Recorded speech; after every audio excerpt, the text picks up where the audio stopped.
वाराणसी के बादशाह बाग कॉलोनी में इस वक्त मैं मौजूद हूं शुभम जायसवाल के आलीशान मकान के बाहर जो उसने बनाए हैं यहां पर, और उसकी तस्वीरें मैं आपको दिखाना चाहूँगा।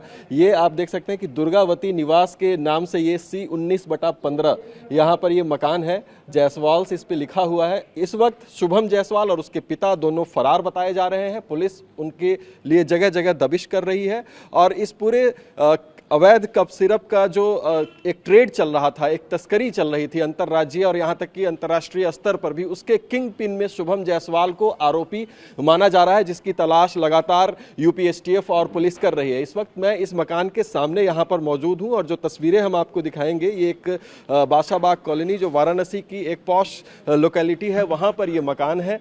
और मकान जिस तरीके से बनाया गया है उसको आप बिल्कुल तस्वीरें ही देखकर जान सकते हैं कि ये आलीशान मकान है। इसमें जगह जगह पर सीसीटीवी कैमरे और तमाम जो मॉडर्न फैसिलिटीज़ होती हैं वो इसमें मौजूद हैं। लेकिन ये मकान जिस व्यक्ति का है वो पिता और पुत्र दोनों इस वक्त पुलिस की गिरफ्त से बाहर हैं, फरार बताए जा रहे हैं। और जो कफ सिरप का अवैध नशे का कारोबार चल रहा था देश के कई राज्यों में और यहाँ तक कि नेपाल बांग्लादेश तक, उसके मुख्य आरोपी जो हैं वो शुभम जायसवाल माने जा रहे हैं। TV9 भारतवर्ष के लिए दुर्गेश के साथ वाराणसी से मैं अभिजीत ठाकुर।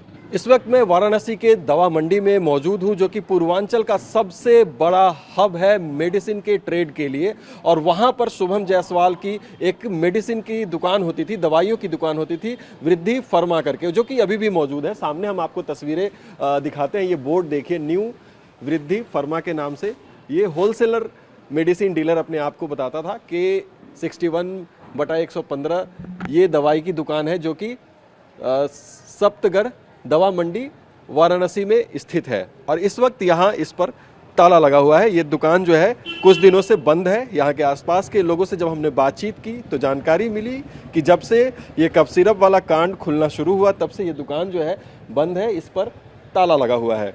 उसके अलावा जिन जिन ब्रांड्स में ये डील करते हैं, यानी स्टॉकिस्ट किन किन चीज़ों के हैं, एक बार दुर्गेश आप सामने से आइए, तस्वीरें हम आपको दिखाते हैं। इन्होंने स्टॉकिस्ट किन किन चीज़ों के हैं उसमें इन्होंने मेंशन किया है Aristo pharmaceuticals, Abbott health care, Abbott India limited और उसके अलावा तमाम नाम। और ये दोनों नाम इसलिए मैं खासकर आपको दिखाना चाहूँगा क्योंकि इन्हीं के ब्रांड के जो कफ सिरप थे उसकी डीलिंग, अवैध तस्करी करता था शुभम जायसवाल। और करोड़ों करोड़ के कफ सिरप की शीशियाँ उसने न केवल बिहार के अलग अलग राज्यों में बल्कि नेपाल और बांग्लादेश भी अवैध तरीके से पहुंचाए और उससे करोड़ों रुपए की कमाई की। ये दवाई दुकान केवल एक मुखौटा था जो कि चलाया जा रहा था।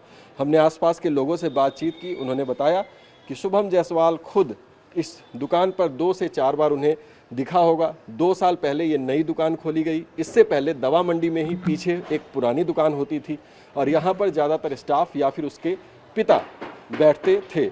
लेकिन अब जो हालात है यहाँ पर वो ये कि शुभम जायसवाल की इस दुकान पर हम मौजूद हैं और यहाँ पर ताला लगा हुआ है जब से ये प्रकरण खुलना शुरू हुआ है।